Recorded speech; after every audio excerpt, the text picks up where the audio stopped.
If you want to clone apps on the Samsung Galaxy Tab S10 FE, let me quickly show you.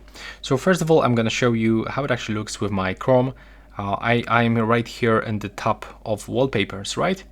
And if I'm going to open it in the secure folder, we have to actually add it manually because it's not available here. There we go. I'm going to open it and we got brand new application.